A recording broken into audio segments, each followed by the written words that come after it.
मुझे audio video सब clear है क्या? मैं ऑडिबल विजिबल हूँ आप लोगों को? जल्दी से बताइए एक बार।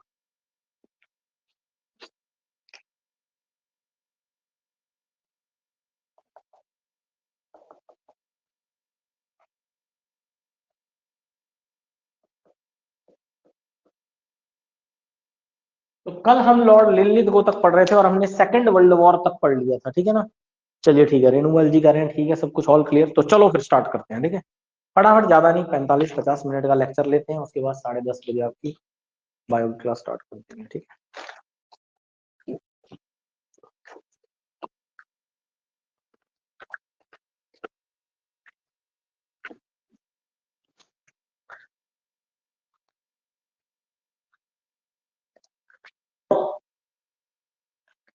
एक मिनट भाई, मैं जरा अपना मार्कर रिफिल कर लेता हूँ, 1 मिनट लगेगा।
चलिए फिर स्टार्ट करते हैं, ठीक है? लॉर्ड लिनलिथगो तक हमने पढ़ लिया था, ठीक है ना? कहां तक? सेकंड वर्ल्ड वॉर तक, ठीक है ना? तो सेकंड वर्ल्ड वॉर कल खत्म हो गई थी, कब? तो 2 सितंबर 1945 को, ठीक है ना? अब याद रखिएगा, सेकंड वर्ल्ड वॉर की बात करूं, सेकंड वर्ल्ड वॉर के दौरान याद रखिएगा 1940 में, 1940 में विंस्टन चर्चिल, कौन? विंस्टन चर्चिल, याद रखिएगा, ये ब्रिटेन के प्राइम मिनिस्टर बने थे, became the prime minister of India. इन्होंने दूसरे गोलमेज सम्मेलन के दौरान गांधी जी को कहा था हाफ नेक्ड फकीर, आधा नंगा फकीर कहा था, जब गांधी जी ब्रिटेन गए थे। तो विंस्टन चर्चिल, ये, अरे क्या लिख रहा हूँ, prime minister of Britain, England के बने थे ये, ब्रिटेन इंग्लैंड के प्रधानमंत्री बने थे विंस्टन चर्चिल 1940 में, ठीक है ना? और नेशनल गवर्नमेंट सत्ता में आई थी वहां पे, conservative party, national government Britain में सत्ता में आई थी, ब्रिटेन की नेशनल गवर्नमेंट सत्ता में आई थी, नेशनल गवर्नमेंट।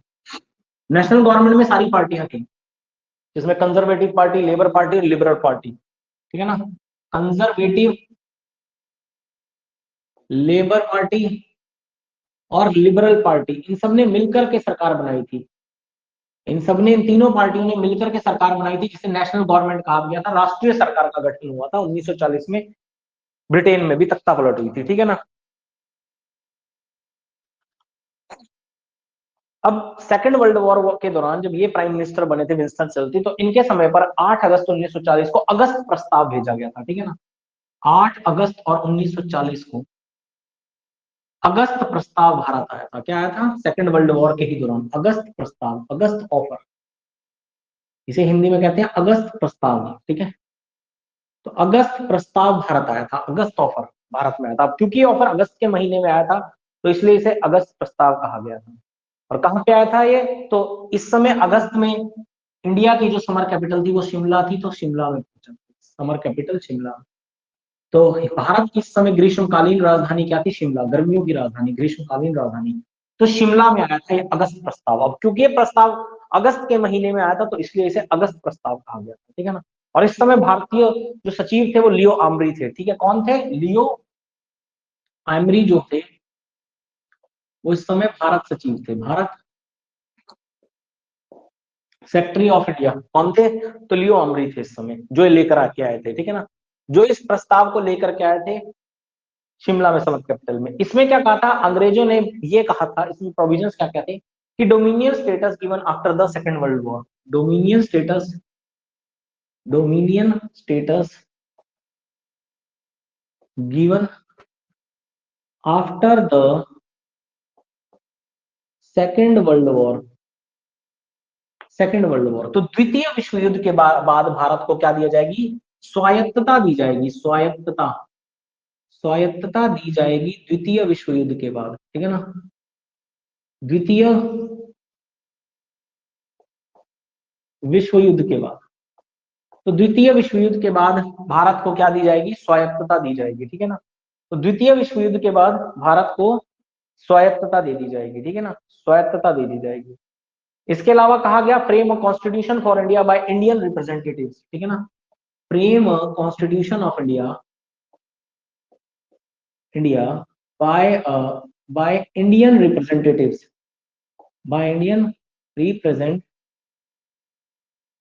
ठीक है ना। तो भारत का संविधान बनाया जाएगा, भारत का संविधान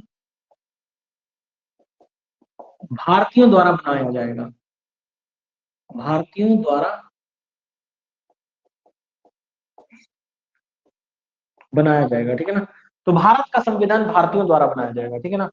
और कहा गया सब कुछ भारतीयों को दिया जाएगा, लेकिन कुछ चीजों को छोड़ करके, ऑल गिवन बट एक्सेप्ट, कुछ चीजों को छोड़ करके। वो चीजें क्या थी जिनको छोड़ करके?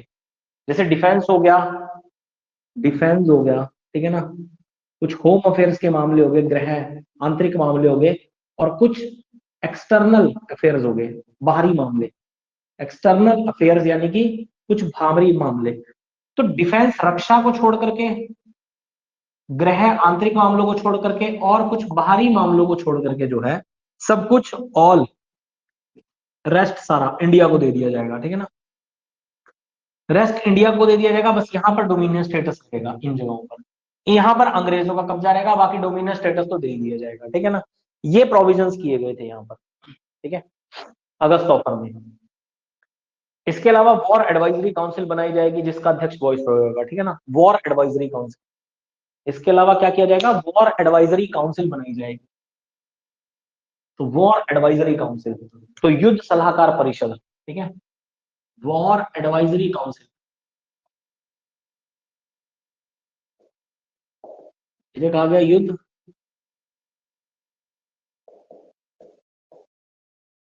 सलाहकार परिषद बनाई जाएगी, जिसकी अध्यक्षता कौन करेगा? तो वाइस रॉय करेगा, ठीक है ना। जिसकी अध्यक्षता कौन करेगा? तो वाइस रॉय करेगा, ठीक है, अगर कभी भी वार वगैरह जैसी स्थिति आती है तो इसलिए। इसके बाद भाई साहब गांधी जी हो गए रुष्ट। इस अगस्त प्रस्ताव के खिलाफ गांधी जी ने 1940-41 में इंडिविजुअल सत्याग्रह स्टार्ट किया। 1940-41 में इसके खिलाफ गांधी जी ने, इस अगस्त प्रस्ताव के खिलाफ गांधी स्टार्टेड इंडिविजुअल सत्याग्रह, गांधी स्टार्टेड इंडिविजुअल सत्याग्रह। तो गांधी ने व्यक्तिगत सत्याग्रह की शुरुआत करी, किस चीज की? व्यक्तिगत सत्याग्रह। तो गांधी ने 1940-41 में व्यक्तिगत सत्याग्रह की शुरुआत करी, व्यक्तिगत सत्याग्रह की शुरुआत करी गांधी ने 1940-41 में। व्यक्तिगत सत्याग्रह किसके खिलाफ? तो अगेंस्ट अगस्त ऑफर, अगेंस्ट अगस्त ऑफर। तो अगस्त प्रस्ताव के खिलाफ, अगस्त प्रस्ताव के खिलाफ गांधी ने क्या किया? व्यक्तिगत सत्याग्रह शुरू किया कि हर व्यक्ति अपना अलग अलग व्यक्तिगत सत्याग्रह शुरू करेगा। तो हर व्यक्ति क्या करेगा? अपना अलग व्यक्तिग्रह, अलग अलग से क्या करेगा? तो व्यक्तिगत सत्याग्रह, अपना अकेला अकेला सत्याग्रह करेगा, ठीक है ना, इसके खिलाफ। और पहले सत्याग्रही जो थे, जिन्होंने पहला इंडिविजुअल सत्याग्रह किया था गांधी जी की इस बात को मान के, तो फर्स्ट सत्याग्रही थे कौन? तो फर्स्ट सत्याग्रह, तो पहले सत्याग्रही थे आचार्य विनोबा भावे, आचार्य विनोबा भावे साहब, आचार्य विनोबा भावे, ये पहले इंडिविजुअल सत्याग्रही थे, याद रखिएगा, ठीक है ना। और इन्होंने अपना आंदोलन शुरू किया गया था पावनार डिस्ट्रिक्ट, महाराष्ट्र से, ठीक है ना। तो पावनार डिस्ट्रिक्ट महाराष्ट्र, तो महाराष्ट्र के पावनार जिले से इन्होंने व्यक्तिगत सत्याग्रह शुरू किया था। और इन्होंने, याद रखिएगा, भूदान यज्ञ आंदोलन भी चलाया था, भूदान यज्ञ आंदोलन। तो इन्होंने भूदान मतलब जमीन दान करी थी इसमें, भूदान भू मतलब जमीन, और दान का मतलब दान, यज्ञ आंदोलन चलाया था, भूदान यज्ञ आंदोलन चलाया था, याद रखिएगा इन्होंने, पावनार डिस्ट्रिक्ट बिहार में। ठीक है ना। स्वतंत्रता के बाद तेलंगाना के नालकोंडा से शुरू किया था इसे इन्होंने 1951 में, स्वतंत्रता के बाद। तो स्वतंत्रता के बाद 1951 में से शुरू किया गया था तेलंगाना के नालकोंडा स्थान से। नालकोंडा, नालकोंडा वर्तमान में कहाँ है? तेलंगाना में। तो स्वतंत्रता के बाद चलाया था उन्होंने भूदान यज्ञ आंदोलन, जिसमें जमीन दान करी थी, और तेलंगाना के नालकोंडा से शुरू किया था इस आंदोलन को स्वतंत्रता के बाद। ठीक है।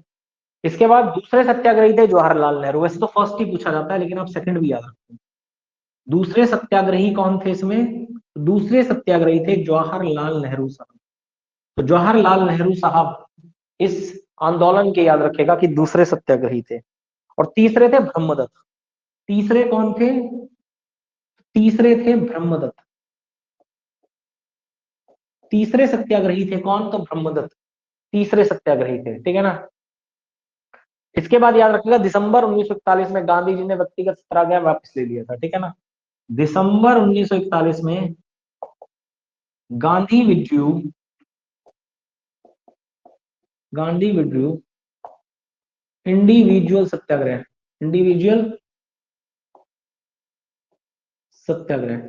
तो गांधी ने व्यक्तिगत सत्याग्रह वापस लिया। गांधी जी ने व्यक्तिगत सत्याग्रह वापस लिया। तो गांधी जी ने व्यक्तिगत सत्याग्रह क्या कर दिया? वापस ले लिया। ठीक है ना। अब बात करेंगे आजाद हिंद फौज की।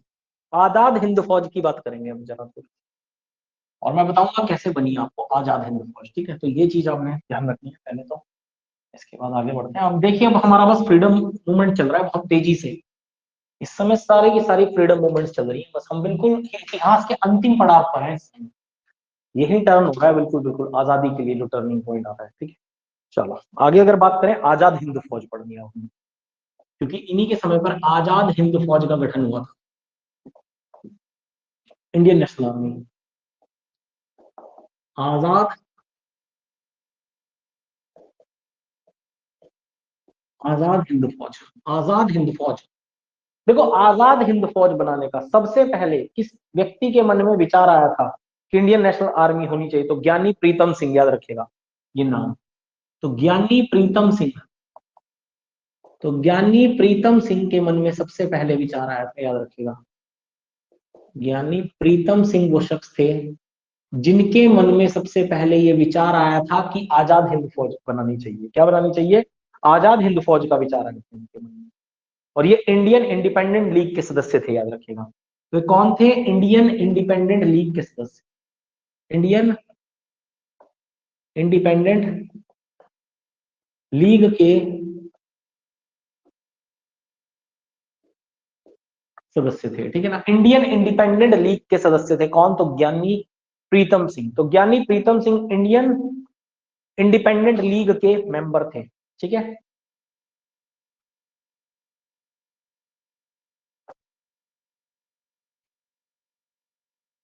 देखो, इस समय मैं आपको बताऊं, 1940-41 की बात है। 1940-41 की अब शुरुआत कैसे हुई, अब बताता हूँ जरा आपको। 1940-41 में दरअसल मलाया, जिसको आप मॉडर्न डे मलेशिया कहते हैं, साउथ ईस्ट एशिया का पार्ट है। किसका है? दक्षिण दक्षिण पूर्वी एशिया का भाग है मलाया। उस समय नाम मलाया था। आज की डेट में तो इसे मलेशिया के नाम से जानते हैं। किस नाम से जानते हैं? मलेशिया के नाम से जानते हैं। उस समय मलाया था। तो 1940-41 बात है। यहाँ भी अंग्रेजों का कब्जा था, और यहाँ पर कहते हैं अंग्रेजों का कब्जा था, और मलाया मलेशिया के जंगलों में 45,000 भारतीय सैनिकों की टुकड़ी थी। ठीक है ना। 45,000 भारतीय सैनिकों की टुकड़ी थी यहाँ पर, क्योंकि यहाँ पे अंग्रेजों का कब्जा था और अंग्रेजों ने भारतीय सेना लगा रखी थी।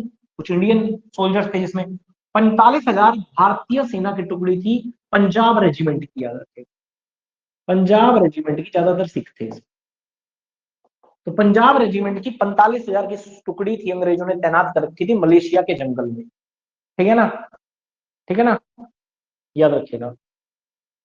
और इसका नेतृत्व कर रहे थे, इसका नेतृत्व, इस पंजाब रेजिमेंट का नेतृत्व कर रहे थे कौन? तो कैप्टन मोहन सिंह, याद रखिएगा। तो इसका नेतृत्व करा था किसने? इस पंजाब रेजिमेंट का नेतृत्व कैप्टन मोहन सिंह, कैप्टन मोहन सिंह ने, तो कैप्टन मोहन सिंह ने नेतृत्व किया था। अब यहां पर क्या हुआ था, जापान का मेजर था जिसका नाम था फौजीवाड़ा, जापान का मेजर था, जापान का मेजर फौजीवाड़ा, इसका नाम क्या था, फौजीवाड़ा, फौजीवाड़ा, फौजीवाड़ा, ठीक है ना। तो फौजीवाड़ा के नेतृत्व में भाई साहब एक फौज जो है मलाया के जंगलों में घुसी कैप्टन मोहन सिंह से लड़ाई करने के लिए। ये ब्रिटिश कमांडर थे सेना के, क्या थे ये, पंजाब रेजिमेंट के ब्रिटिश कमांडर थे ये इस समय, ब्रिटिश कमांडर कहाँ पे, मलाया के जंगलों में। और दूसरी तरफ इनसे लड़ने के लिए जापान की बहुत तगड़ी मेजर आ रही थी, फौजीवाड़ा की बहुत बड़ी सेना लेकर के फौजीवाड़ा साहब आ रहे हैं, ठीक है ना। तो कैप्टन मोहन सिंह को क्या कर लिया गया भाई साहब, इनको अरेस्ट कर लिया गया था, क्या कर लिया गया था, इनको अरेस्ट कर लिया गया था फौजीवाड़ा के द्वारा। और कैप्टन मोहन सिंह के नेतृत्व में पंजाब रेजिमेंट को मलेशिया के जंगलों में फौजीवाड़ा के सामने क्या करना पड़ गया था, सरेंडर करना पड़ गया था। तो इन्होंने आत्मसमर्पण कर दिया था, क्या कर दिया था, आत्मसमर्पण कर दिया था, आत्मसमर्पण कर दिया था इन्होंने, ठीक है ना, क्या कर दिया था, आत्मसमर्पण कर दिया था।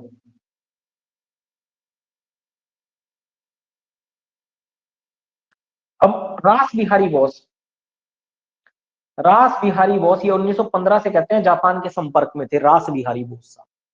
तो रास बिहारी बोस जो कि 1915 से जापान के लगातार संपर्क में थे, सेकेंड वर्ल्ड वॉर के दौरान हो रही थी सारी चीजें, क्योंकि जापान भी अंग्रेजों के खिलाफ था, तो वो भी लगातार भारत की आसपास की सीमाओं में मलेशिया वगैरह में घुस रहा था। भारत में जो सेंट्रलाइज पावर थी अंग्रेजों की, यहाँ तो घुस नहीं सकते थे, लेकिन आसपास जहां छोटी मोटी टुकड़ियां थी वहां तो धावा बोल ही सकते थे ना, तो वहां धावा बोल रहे थे अंग्रेज।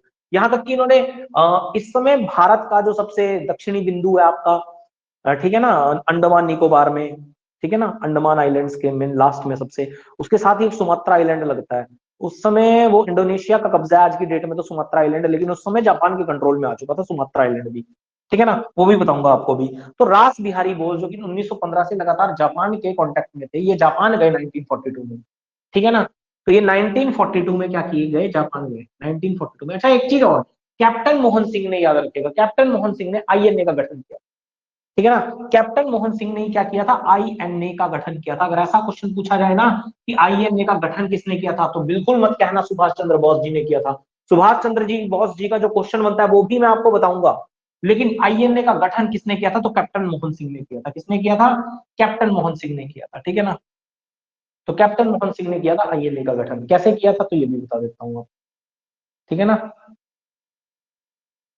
आईएनए का पुनर्गठन किया था, देखो। तो 1942 में कहते हैं रास बिहारी बोस साहब कहाँ गए, जापान गए 1942 में, ये जापान गए। और वहां पर आईएनए की कमान इनको दे दी गई, क्या कर दिया गया, आईएनए की कमान, कमान दे दी गई। अब देखो हुआ कैसे, आईएनए बनी कैसे, इसके ऊपर थोड़ी सी बात करते हैं। देखो यहां पर जापान ने जितने भी कैप्टन मोहन सिंह के नेतृत्व में जो पंजाब रेजिमेंट थी, इसमें कुछ ब्रिटिश सैनिक भी, ठीक है ना, कुछ और यूरोपियंस भी थे, ठीक है। तो यहाँ जो सेना अरेस्ट की गई, उसके बाद उसको अरेस्ट कर लिया गया, कैप्टन मोहन सिंह साहब को भी अरेस्ट कर लिया गया। रास बिहारी बोस साहब ने कहा जापान में जाकर के कि भाई आपने जितने भी युद्ध बंदी हैं उन सबको छोड़ दो, ठीक है ना। तो वहां से छोड़ दिए गए, वहां से छोड़ दिए गए युद्धबंदियों को थोड़े से इन्हीं इन्हीं फोर्सेज में। और इस सेना को क्या नाम दे दिया गया, इंडियन नेशनल आर्मी का नाम दे दिया गया। अब ये सेना कैप्टन मोहन सिंह के अंडर में आ गई, और इस सेना को कहा गया, मतलब भारत की आजादी के लिए एक नई सेना का गठन हो गया कि हम सब लोग भारत जाएंगे और वहां जाकर क्या करेंगे, अंग्रेजों से लड़ेंगे, ठीक है ना। जो 45,000 की सेना थी, अब ये सारी किसके खिलाफ होगी, अंग्रेजों के खिलाफ होगी, क्योंकि इसमें ज्यादातर सिख रेजिमेंट के भारत के लोग थे, भारतीय मूल के लोग थे ज्यादातर, ठीक है ना। और इन्हें छोड़ा किसके कहने पर गया, तो रास बिहारी बोस के कहने पर, क्योंकि लगातार क्या थे, लगातार से संपर्क में थे किसके, जापान के साथ इनके अच्छे रिलेशन थे 1915 से। लगातार ये आते जाते रहते थे वहां पे, अपने डेलीगेट्स भेजते रहते थे, खुद भी जाते रहते थे, वहां के जो सरकार थी उनसे बात करते रहते थे लगातार रास बिहारी बोस साहब। तो रास बिहारी बोस साहब के कहने पर आईएनए को, युद्धबंदियों को छोड़ दिया गया और आईएनए बना दी गई। अब क्योंकि रास बिहारी बोस साहब इस समय बहुत वृद्ध थे, तो इसलिए इन्हें अध्यक्षता नहीं मिली, तो अध्यक्षता मिली कैप्टन मोहन सिंह को, और कैप्टन मोहन सिंह ने आईएनए का क्या कर दिया, गठन कर दिया। समझ गए बात को। तो आईएनए का, आजाद हिंद फौज का गठन अगर आपसे पूछा जाए किसने किया था, कैप्टन मोहन सिंह। हालांकि सुभाष चंद्र बोस साहब ने तो पुनर्गठन किया था आईएनए का, क्या किया गया था 1943 में, आईएनए का पुनर्गठन किया था। तो जुलाई 1943 में सुभाष चंद्र बोस गए थे, ठीक है ना। अब देखो, अब मैं आपको बताता हूँ सुभाष चंद्र बोस को कैसे मिला आईएनए का गठन। सुभाष चंद्र बोस ने और सेना जोड़ ली इसमें, मलाया के अलावा इन्होंने सुमात्रा आइलैंड की फोर्सेस भी जोड़ दी और पुनर्गठन कर दिया, आईएनए एक बहुत बड़ी फौज बना दी। अब हुआ क्या, सुभाष चंद्र बोस को आप जानते हैं कि 1939 का जो अधिवेशन था कांग्रेस का, उससे इस्तीफा देना पड़ गया था, अपनी पार्टी बना ली थी, गांधी जी और उनकी विचारधारा मिल नहीं रही थी आपस में। उसके बाद वो जापान चले गए थे, ठीक है ना। उसके बाद वो जापान चले गए थे, सॉरी जापान नहीं, वो गए थे जर्मनी। पहले पहले सुभाष चंद्र बोस गए जर्मनी। जर्मनी जाकर के उन्होंने एडोल्फ हिटलर साहब से, सेकंड वर्ल्ड वॉर चल रही थी, एडोल्फ हिटलर किसी से मिलता नहीं था, लेकिन उन्होंने पूरी जद्दोजहद लगाई, लगभग 2 से 3 महीने उन्हें अपॉइंटमेंट लेने के लिए लग गए, लेकिन फाइनली उन्हें एडोल्फ हिटलर से मिलने की अपॉइंटमेंट मिल गई। और एडोल्फ हिटलर किसी से मिलता नहीं था, लेकिन उनसे मिलने की अपॉइंटमेंट बहुत जद्दोजहद लगा के सुभाष चंद्र बोस जी को मिल गई। तो सुभाष चंद्र बोस जी वेटिंग रूम में वेट कर रहे थे, वैसे ही एडोल्फ हिटलर साहब आए। दुनिया के सबसे बड़े तानाशाह कहा जाता है एडोल्फ हिटलर साहब को। तो एडोल्फ हिटलर साहब कहते हैं कि उस समय आए और एडोल्फ हिटलर साहब ने आके कहा कि हाँ जी, मैं एडोल्फ हिटलर हूं, बताइए आपको क्या काम है। तो सुभाष चंद्र बोस जी ने कहा मुझे आपसे नहीं मिलना है, मुझे एडोल्फ हिटलर से मिलना है। दरअसल वो एडोल्फ हिटलर नहीं था, एडोल्फ हिटलर का जो था वो हमशक्ल था। एडोल्फ हिटलर साहब कभी सामने नहीं आते थे। एडोल्फ हिटलर साहब इतने तानाशाह शासक थे, उन्हें अपनी मृत्यु का डर था कि उन्हें कोई मार ना दे देश विदेश जाके। जब भी किसी देश के दौरे पर जाना होता था ना, तो वो अपने हमशक्ल को भेज देते थे, और ये हमशक्ल बाहर जाकर के सारा काम करके आ जाते थे वापस जर्मनी में, और कोई पहचान नहीं पाता था। लेकिन सुभाष चंद्र बोस साहब पहले व्यक्ति निकले जिन्होंने पहचान लिया कि एडोल्फ हिटलर तो है ही नहीं है। उसके बाद एक व्यक्ति अंदर गया जो एडोल्फ हिटलर बनने का नाटक कर रहा था, दूसरा एडोल्फ हिटलर बाहर आया। उसने कहा हाँ जी बताइए, मैं एडोल्फ हिटलर हूँ। उसने कहा मुझे आपसे भी नहीं मिलना, मुझे एडोल्फ हिटलर से मिलना है। ऐसी एडोल्फ हिटलर ने अपने 4 से 5 बहरूपिये अपने जैसे हमशक्ल तैयार कर रखे थे, लगातार जाते रहे आते रहे, जाते रहे आते रहे, 4-5 बंदे जितने भी थे। ये देख करके एडोल्फ हिटलर की बुद्धि चकरा गई, कहा यार ये शख्स कौन है, ये कैसे इसने मतलब मेरे को पहचान लिया कि ये मैं हूं ही नहीं। कैसे पहचान लिया, दुनिया तो पहचान नहीं पाई आज तक। मैं इतने देशों की यात्रा कराया, सारे काम निपटा के आगे, यही हम शक्ल, आज तक कोई नहीं पहचान पाया, इन्होंने कैसे पहचान लिया। तो फिर उसके बाद एडोल्फ हिटलर साहब खुद आए, 5वीं 6ठी बार में खुद आ गए और खड़े हो गए। बोला कुछ नहीं, बस खुंदक से घूर रहे थे सुभाष चंद्र बोस साहब को। सुभाष चंद्र बोस साहब एकदम कुर्सी से खड़े हुए और बोला नमस्ते, मैं सुभाष चंद्र बोस भारत से आया हूँ। एडोल्फ हिटलर साहब की फिर बुद्धि चकरा गई, यार इसने तो मेरे को इस बार पहचान लिया और इस बार मैं ही आया। तो एडोल्फ हिटलर साहब ने उनको फिर अपने पर्सनल कमरे में बुलाया और पूछा आपने मुझे कैसे पहचाना, ये लोग तो क्या सालों से मेरा ऐसे ही काम कर रहे हैं, हर जगह चले जाते हैं, मेरा काम करके आ जाते हैं, उद्घाटन करके आ जाते हैं, और लोगों को पता तक नहीं चल रहा, आपने कैसे पहचान लिया। तो उन्होंने कहा देखो एडोल्फ हिटलर साहब, आपके बारे में जितना सुना है और जितना मैं जानता हूं कि आप कभी भी सामने से आके किसी को बुलाएंगे नहीं, इतना तो कह रहा मुझे भी पता है, इतना तो मैं समझ गया था कि आप तो हो ही नहीं सकते, और आपका असली जो चेहरा है वो यही है, एकदम गुस्से वाला, स्ट्रांगली एग्रेसिव, और यही हो आप, यही चीज आपको सूट करती है। उन्होंने कहा बहुत अच्छा। तो सुभाष चंद्र बोस साहब ने मदद मांगी, क्योंकि जर्मनी ब्रिटेन के खिलाफ था सेकेंड वर्ल्ड वॉर में, ठीक है ना, एक्सिस पावर्स में लड़ रहा था जर्मनी, इटली और तीसरा जापान, और ब्रिटेन था एलाइड पावर्स में, एलीड पावर्स में। तो ये बात उन्होंने कही कि आप हमारी मदद कीजिए, अंग्रेजों के खिलाफ हमें अपना देश आजाद करवाना है। तो एडोल्फ हिटलर ने कहा देखो भाई, मैं तो आपकी मदद इस समय कर नहीं सकता, क्योंकि मैं खुद बहुत बिजी हूँ सेकंड वर्ल्ड वॉर में, काफी सारी देशों पे कब्जा भी कर दिया था, आपको कल बताया था, नॉर्वे पर, स्वीडन पर, चिकोस्लाविया पर, पोलैंड पर, फिनलैंड पर, इन काफी सारे देशों पर जर्मनी ने कब्जा कर लिया था। तो जर्मनी की भी जो आर्मी थी वो काफी डाउन हो चुकी थी इस समय तक। तो फिर हुआ ये कि एडोल्फ हिटलर ने कहा चलो आप इतनी दूर से आए, आप मेरे को व्यक्ति भी बहुत अच्छे लगे, तो मैं इतना कर सकता हूँ आपके लिए, मैं आपकी जापान में बात कर लेता हूँ, जापान भी एक्सिस पावर्स में हमारे साथ ही लड़ रहे हैं और वो भी अंग्रेजों के खिलाफ है, तो आपकी मैं जापान बात कराता हूँ। तो उन्होंने जापान के जो सुमात्रा आइलैंड था वहां बात कराई, जो मॉडर्न डे जो है ना सिंगापुर से थोड़ा सा नीचे है सुमात्रा आइलैंड, और वहां पर फिलहाल तो इंडोनेशिया के कब्जे में, आज की डेट में तो सुमात्रा आइलैंड इंडोनेशिया का पार्ट है, लेकिन उस समय पर जो सुमात्रा आइलैंड था वो जापान के कंट्रोल में था। तो उन्होंने सुमात्रा आइलैंड में जापान से बात करा दी, और जापान में भी कुछ युद्धबंदी पकड़ रखे थे, सुमात्रा आइलैंड में कुछ युद्धबंदी थे, वहां भी अंग्रेजों के युद्धबंदी थे। तो वहां पे जाके भी वो फोर्स मिल गई, कैप्टन मोहन सिंह वाली फौज भी मिल गई, और आईएनए का पुनर्गठन किया गया सिंगापुर जाकर के, ठीक है ना, सिंगापुर जाकर के। तो सुमात्रा आइलैंड से कुछ युद्धबंदियों को छुड़ाया गया। चलो अब बात कर लेते हैं किसकी, इंडियन नेशनल आर्मी की वापस से। तो ये तो कहानी आपको आई होप समझ में आ गई होगी सारी की सारी, ठीक है। देखो कहानी से क्या होता है, थोड़ा सा बस आपको याद करने का थोड़ा सा पता लग जाता है। देखो क्वेश्चन एक ही बनता है, 5-10 मिनट कहानी डिस्कस करनी पड़ती है, क्वेश्चन तो फिर भी एक ही बनेगा, चलो अब समझ लेते हैं, ठीक है। लेकिन कहानी माइंड में रहेगी, थोड़ा सा आपको चीजें ध्यान देंगी। तो जुलाई 1943 में आईएनए का रीऑर्गेनाइजेशन किया गया, जुलाई 1943 में रीऑर्गेनाइजेशन ऑफ आईएनए। तो आईएनए आजाद हिंद फौज का पुनर्गठन किया गया। क्या किया गया? आजाद हिंद फौज का पुनर्गठन किया बाय सुभाष चंद्र बोस। किसने किया? सुभाष चंद्र बोस ने आजाद हिंद फौज का पुनर्गठन किया, ठीक है ना। कहां पे? तो एट सिंगापुर में। कहां जाकर के? सारे युद्ध बंदियों को छुड़वा लिया और सिंगापुर जाकर के क्या करा? आजाद हिंद फौज का फॉर्म किया सिंगापुर में।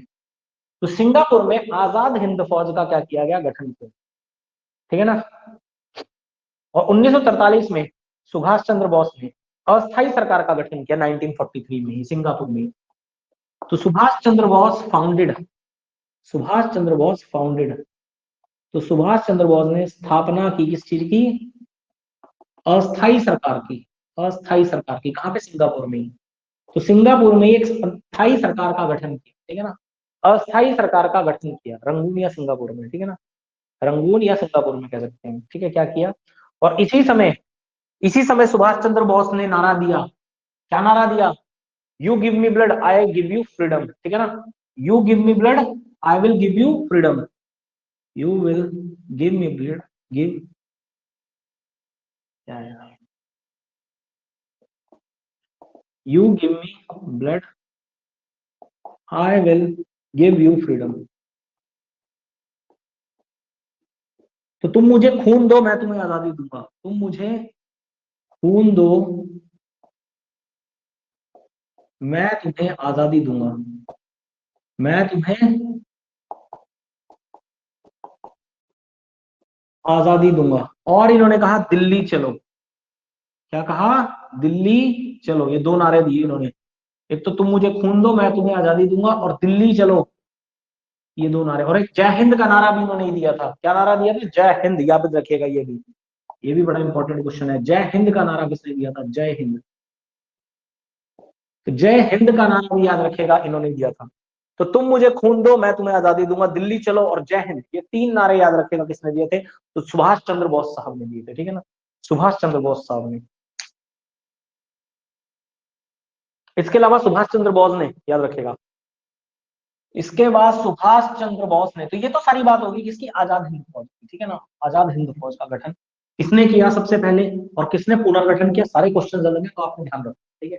चलिए अब अगली बात करते हैं कि सुभाष चंद्र बोस ने 6 जुलाई 1944 को, तो 6 जुलाई 1944 को सुभाष चंद्र बोस ने, याद रखिएगा, क्या किया? तो 6 जुलाई और 1944 को रंगून रेडियो ब्रॉडकास्ट से, तो रंगून रेडियो ब्रॉडकास्ट, या हिंदी में लिखिए रंगून रेडियो प्रसारण से, रंगून रेडियो प्रसारण से, रेडियो प्रसारण से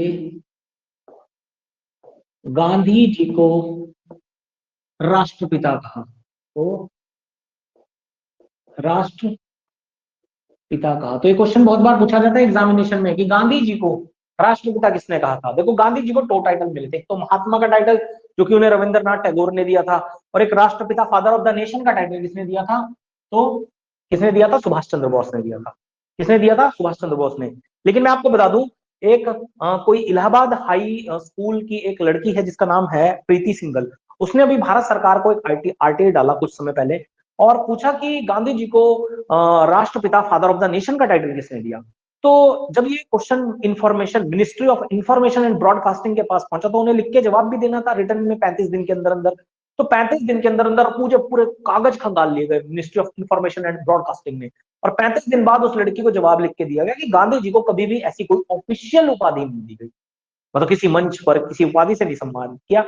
वो कहते हैं कि एक दिन प्रसारण में उन्होंने कहा रेडियो के दौरान, और लोगों ने कहना शुरू कर दिया, ठीक है ना। तो गांधी जी को कभी भी ऐसी कोई ऑफिशियल उपाधि नहीं मिली, लेकिन फिर भी आज की डेट में क्वेश्चन पूछा जाता है कि फादर ऑफ द नेशन कौन है, और आप क्या टिक करते हैं? महात्मा गांधी जी। लेकिन गांधी जी को कभी भी ऐसी कोई ऑफिशियल उपाधि नहीं मिली है, लेकिन एग्जाम में क्वेश्चन भी पूछा जाता है और इसका आंसर भी देना पड़ता है, ठीक है। चलिए, तो गांधी जी को राष्ट्रपति कहा इन्होंने, सुभाष चंद्र बोस ने, ठीक है ना। इसके बाद इन्होंने कहते हैं सुभाष चंद्र बोस ने अपनी आजाद हिंद फौज के साथ बर्मा के रास्ते इम्फाल, त्रिपुरा और कोहिमा पर कब्जा किया। तो बर्मा के रास्ते ये भारत आए और इन्होंने इम्फाल, त्रिपुरा और कोहिमा पर कब्जा किया। त्रिपुरा और कोहिमा पर, ठीक है, इम्फाल, त्रिपुरा और कोहिमा पर, ठीक है ना, कोहिमा पर क्या किया, कब्जा किया। तो इम्फाल, त्रिपुरा और कोहिमा पर क्या कर लिया इन्होंने, कब्जा कर लिया।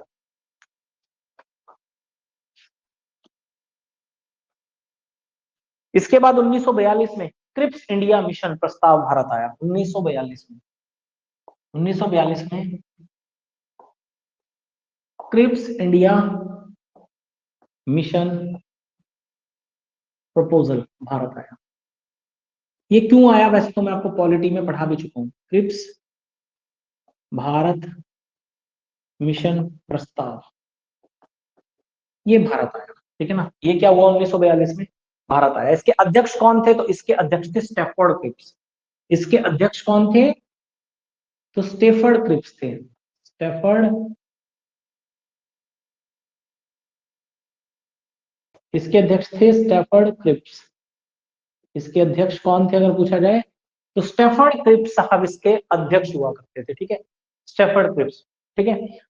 और इसने क्या क्या किया, इसने क्या क्या, बड़े सारे क्लॉजेस थे इसमें भी, जैसे कि ब्रिटिश गवर्नमेंट ने प्रॉमिस किया डोमिनियन स्टेटस दे देंगे हम आफ्टर सेकंड वर्ल्ड वॉर, ठीक है ना। यहाँ पर भी वही बात की गई जो अगस्त प्रस्ताव में बात की थी, लेकिन यहाँ पे कंडीशन लिखी गई थी कि आप हमारा सेकंड वर्ल्ड वॉर में साथ दो, तब देंगे, ठीक है ना। तो dominion status, dominion status given after second world war, second world war. तो द्वितीय विश्व युद्ध के बाद क्या दी जाएगी, स्वायत्तता दी जाएगी। द्वितीय विश्व युद्ध के बाद क्या दी जाएगी, स्वायत्तता दी जाएगी, ये कहा पहली बात तो अंग्रेजों ने। दूसरी चीज अंग्रेजों ने कहा कि कॉन्स्टिट्यूएंट असेंबली बनाएंगे आफ्टर द वॉर। तो संवैधानिक सभा का गठन करेंगे युद्ध के बाद, संवैधानिक सभा का गठन करेंगे, संवैधानिक सभा का गठन कब, तो युद्ध के बाद, तो सेकेंड वर्ल्ड वॉर के समाप्ति पर संवैधानिक सभा बनाएंगे, ये कहा। इसके अलावा कहा if provinces wanted they could form the separate union from constitution. तो रियासतें एक अलग संघ के द्वारा संविधान बना सकते हैं, ठीक है ना। तीसरी चीज कही कि जितनी भी रियासतें हैं, रजवाड़े हैं, राजा लोग हैं, रियासतें क्या कर सकती हैं, तो रियासतें जो है एक अलग संघ के द्वारा, एक अलग संघ के द्वारा अपना संविधान बना सकते हैं। मतलब कई राष्ट्र बन सकते हैं भारत में, इन्होंने ऐसा कहा। एक अलग संघ के द्वारा, संघ के द्वारा क्या कर सकते हैं, तो एक अलग संघ के द्वारा संविधान बना सकते हैं, संविधान बना सकते हैं, ठीक है ना। तो रियासतें चाहें तो वो एक अलग संघ के द्वारा संविधान बना सकते हैं। इसके अलावा कहा गया कि सत्ता बदलते वक्त अल्पसंख्यकों की सुरक्षा का विशेष ध्यान रखा जाएगा, ठीक है ना। तो कहा गया सत्ता बदलते वक्त, सत्ता परिवर्तन के वक्त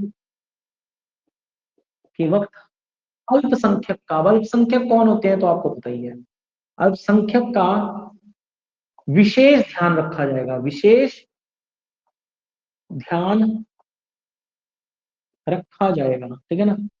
तो सत्ता परिवर्तन के समय अल्पसंख्यकों का विशेष ध्यान जो है वो रखा जाएगा, ठीक है ना, ये चीज कही गई। इसके अलावा कहा गया कि रक्षा ब्रिटिश के पास रहेगा, defence will be under the British government until the transfer of power, until the transfer of power.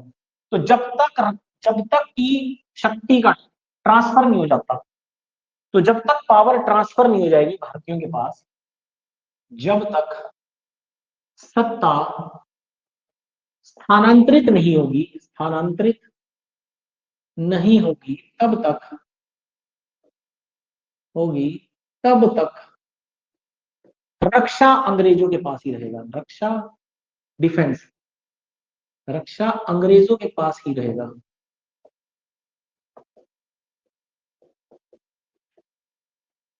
तब तक रक्षा अंग्रेजों के पास ही रहेगी, ठीक है ना, ठीक है।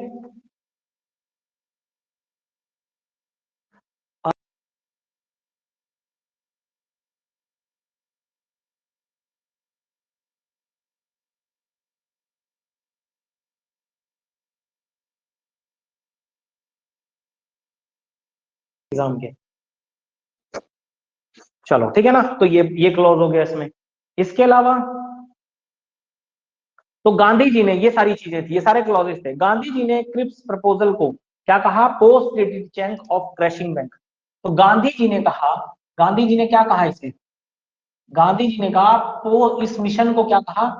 Post dated cheque, post dated cheque. और स्टैफर्ड क्रिप्स को भी यही कहा, dated cheque of crashing bank. कहा कि ये डूबते हुए बैंक का, क्रैशिंग बैंक का एक पोस्ट डेटेड चेक जो कभी क्लियर नहीं होगा, ठीक है ना। तो दिवालिया होती बैंक का पोस्ट डेटेड चेक, क्या कहा गांधी जी ने इसको? दिवालिया होती बैंक का पोस्ट डेटेड चेक। मतलब हार रहे हैं, कुछ बचा नहीं है अंग्रेजों के पास। सेकंड वर्ल्ड वॉर में बहुत सेना मारी जा चुकी है, लेकिन फिर भी रस्सी जल गई लेकिन बल नहीं गया। तो दिवालिया होते बैंक का पोस्ट डेटेड चेक कहा, दिवालिया होते बैंक का क्या कहा? पोस्ट डेटेड चेक कहा। इसको क्या कहा? दिवालिया होते बैंक का पोस्ट डेटेड चेक, ठीक है ना। और नेहरू ने इसे क्या कहा? ब्लैंक चेक कहा। नेहरू जी ने क्या कहा इसे? नेहरू ने कहा ये एक ब्लैंक चेक, ब्लैंक चेक। तो नेहरू जी ने इसको कहा ब्लैंक चेक, ठीक है ना। तो दिवालिया होती बैंक का खाली चेक कहा, क्या कहा? दिवालिया होती बैंक का खाली चेक, दिवालिया होती बैंक का खाली चेक। अब खाली चेक होगा तो वो कभी भी क्लियर तो होगा नहीं, है ना। उन्होंने कहा झूठे सपने दिखा रहे हैं, कुछ नहीं करेंगे, ठीक है ना। चलिए इसके बाद अगली बात, तो ये तो था सारा का सारा क्रिप्स इंडिया मिशन, ठीक है ना। ये सारा क्या था जितना अभी पढ़ा हमने? Cripps India mission. इसके बाद 7 अगस्त और 1942 को, 7 अगस्त और 1942 को याद रखिएगा, 7 ऑफ अगस्त 1942 को, तो 7 अगस्त और 1942 को याद रखिएगा। Bombay session of Indian national Congress होता है, क्या होता है?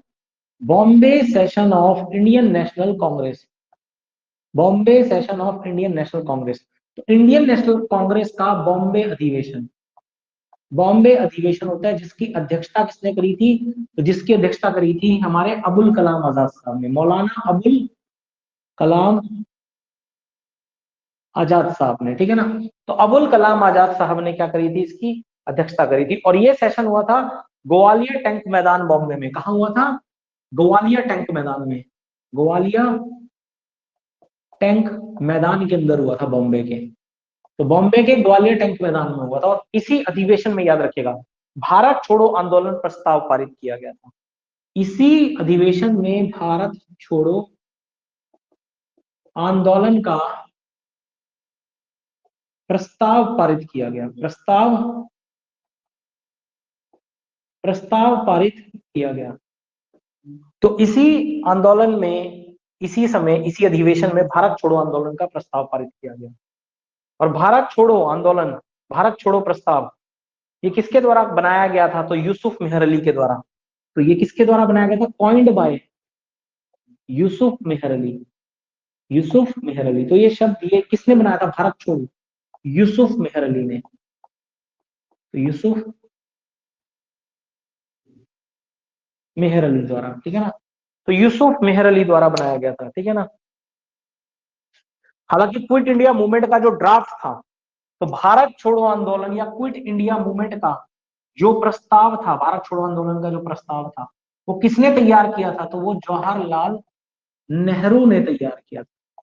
तो जवाहरलाल नेहरू ने तैयार किया था। तो भारत छोड़ो आंदोलन का प्रस्ताव जवाहरलाल नेहरू ने क्या किया था? तैयार किया था, इस प्रारूप को, इस ड्राफ्ट को, इस प्रारूप को जवाहरलाल नेहरू ने तैयार किया था। और 8 अगस्त और 1942 को, 8 अगस्त और 1942 को याद रखिएगा, स्क्रिप्ट से नाराज होकर के 8 अगस्त और 1942 को क्विट इंडिया, भारत छोड़ो आंदोलन की घोषणा कर दी गई थी महात्मा गांधी जी ने ग्वालियर टैंक मैदान से। तो 8 अगस्त और 1942 को भारत छोड़ो आंदोलन की घोषणा करी, भारत छोड़ो आंदोलन की घोषणा की किसने? तो गांधी जी ने, गांधी जी ने कहां से की? तो यहीं से की थी, ग्वालियर टैंक मैदान से, ग्वालियर टैंक मैदान से। और गांधी जी ने नारा भी दिया, डू और डाई, करो या मरो, डू और डाई, करो या मरो, करो या मरो का नारा दिया था, डू और डाई का। लाल बहादुर शास्त्री ने कहा था मरो नहीं मारो, ठीक है ना। लाल बहादुर शास्त्री जी ने कहा था क्या इसी समय, लाल बहादुर शास्त्री जी ने, second prime minister of India, क्या कहा था, मरो नहीं मारो। इन्होंने कहा था मरो नहीं मारो, मरना नहीं है मारना है, इन्होंने कहा। और गांधी जी ने कहा करो या मरो, करो या मरो, ठीक है ना। लेकिन हिंसा नहीं करनी है, गांधी जी ने कहा हिंसा नहीं करनी है, इन्होंने कहा मरो नहीं मारो, ठीक है। लाल बहादुर शास्त्री जी ने 8 अगस्त 1942 को घोषणा कर दी गई, घोषणा कर दी गई, ठीक है ना।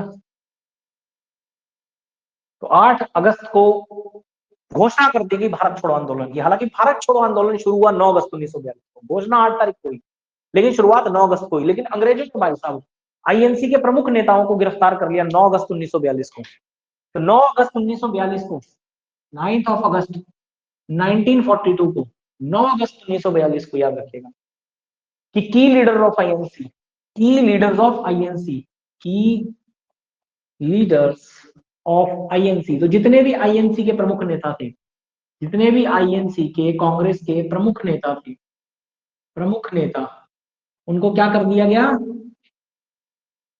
गिरफ्तार कर लिया गया। उन सबको क्या कर लिया गया, तो गिरफ्तार कर लिया गया उन सब के सबको।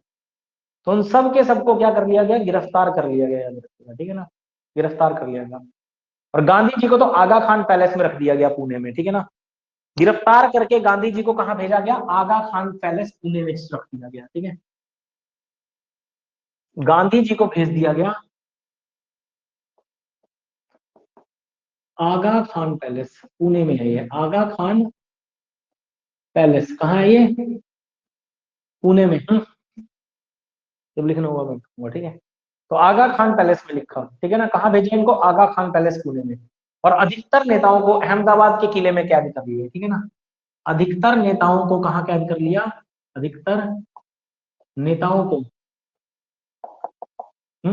तो कौन से किले में, तो अहमदनगर के किले में, अहमदनगर किले में, अहमदनगर किले में कैद कर लिया। ज्यादातर नेताओं को अहमदनगर किले के अंदर कैद किया, ठीक है ना, ज्यादातर नेताओं के, इंडियन नेशनल कांग्रेस, ठीक है।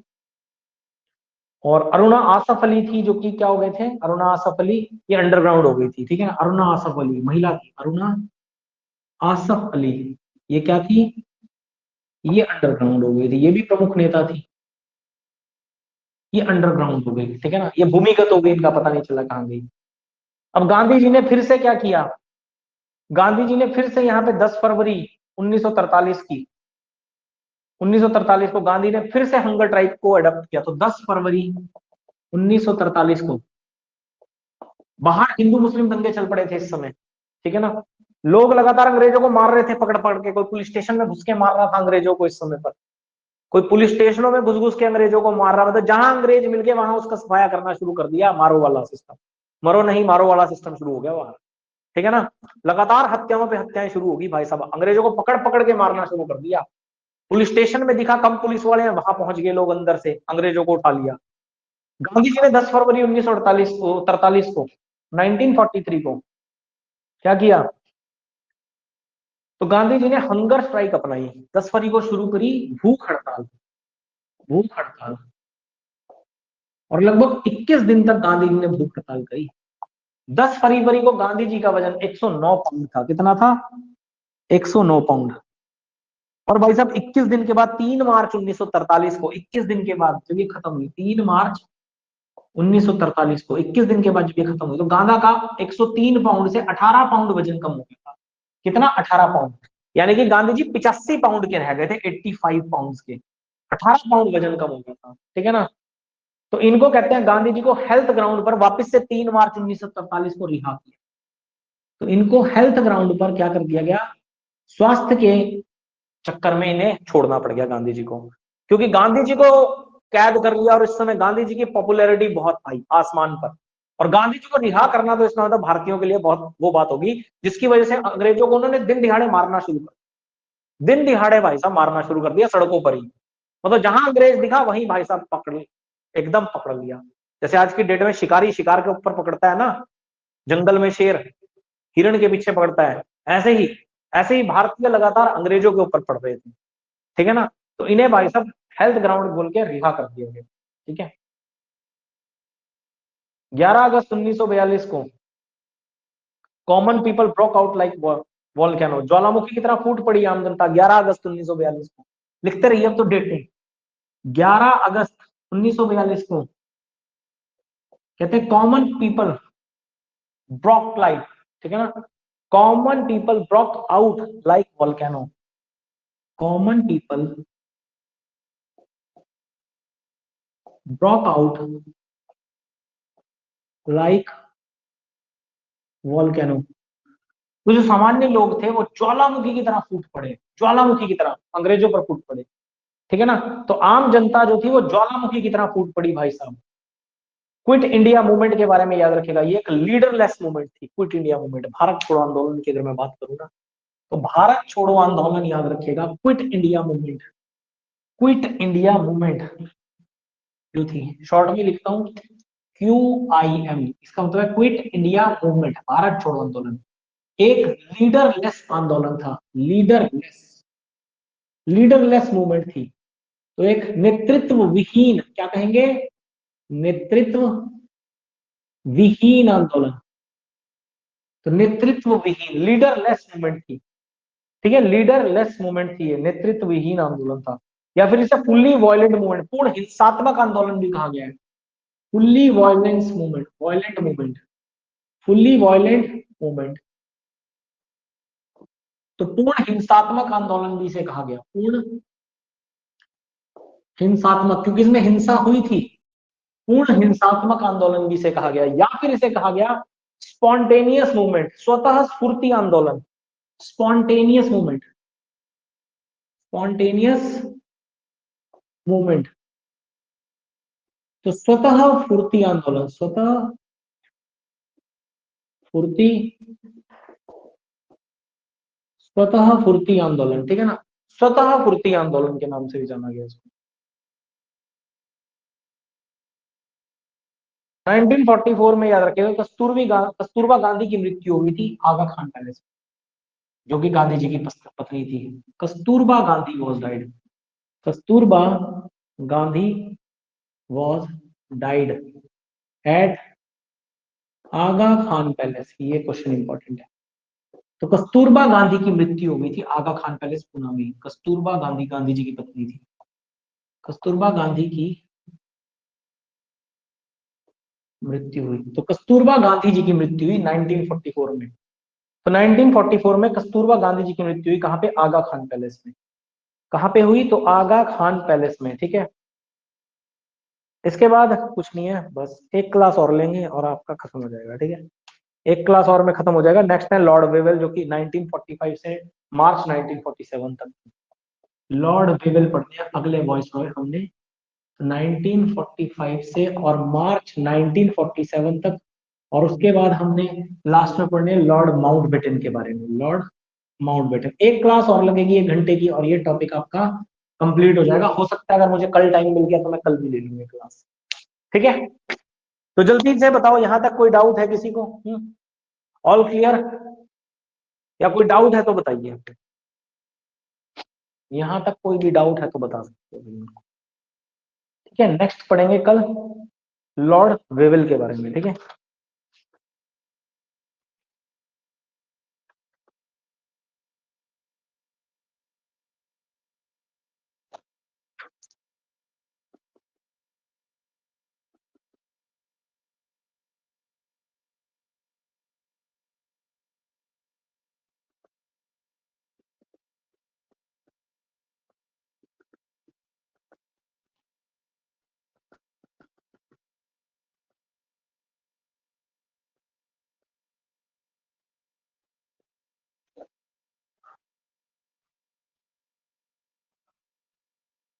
चलिए ठीक है, बस आज के लिए इतना ही रहेगा, कल एक और क्लास लेंगे बस इसकी, ठीक है, और ये हो जाएगा आपका क्या, टॉपिक खत्म।